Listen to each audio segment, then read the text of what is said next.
Pour loger son enfant à moindre coût, il peut être utile de recourir au démembrement de propriété.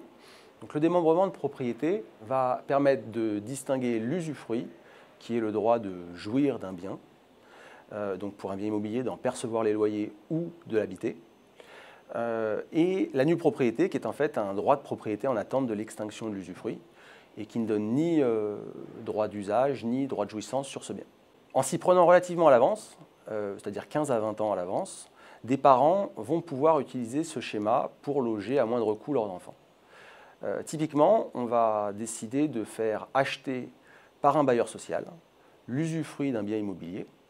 Ça intéressera le bailleur social puisqu'il pourra de ce fait satisfaire à ses quotas réglementaires de logements sociaux à moindre coût et de façon temporaire. De son côté, l'investisseur privé va pouvoir acheter la nue propriété du bien et donc en laisser l'usufruit de façon temporaire au bailleur social. Cette acquisition de la nue propriété se fait moyennant une décote relativement intéressante puisqu'on parle de quelque chose comme 40% du prix en pleine propriété.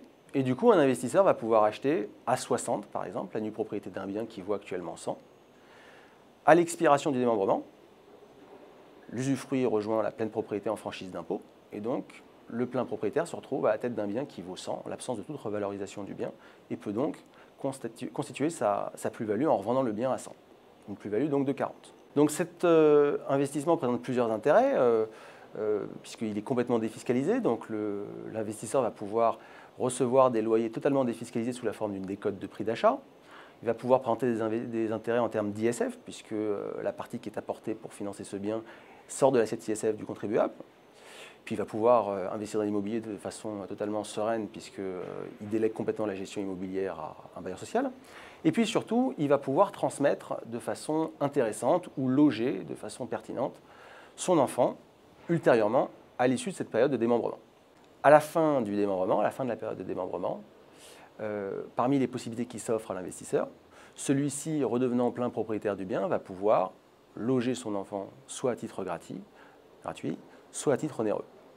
A l'inverse, si le but était de transmettre ce bien, dès l'acquisition de la nue propriété par l'investisseur, celui-ci va pouvoir transmettre la nue propriété de ce bien qui sera valorisée selon un barème plus intéressant qu'en temps normal. En ce qui concerne les pièges à éviter, de façon spécifique à ce dispositif, on va s'intéresser à 3 points particulièrement. Tout d'abord, à ce qu'on n'investisse pas dans un programme dont l'immeuble est 100% dédié au logement social.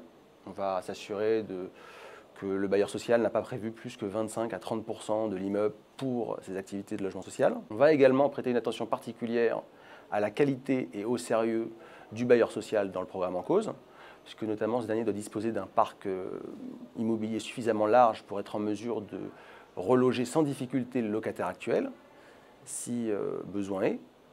Et puis ensuite, on va aussi vérifier que des aspects tels que les grosses réparations sont bien mis à la charge de l'usufruitier, alors que normalement ces grosses réparations, selon l'article 606 du Code civil, sont normalement à la charge du nu propriétaire. Donc c'est principalement les aspects qu'on va regarder dans ce dispositif.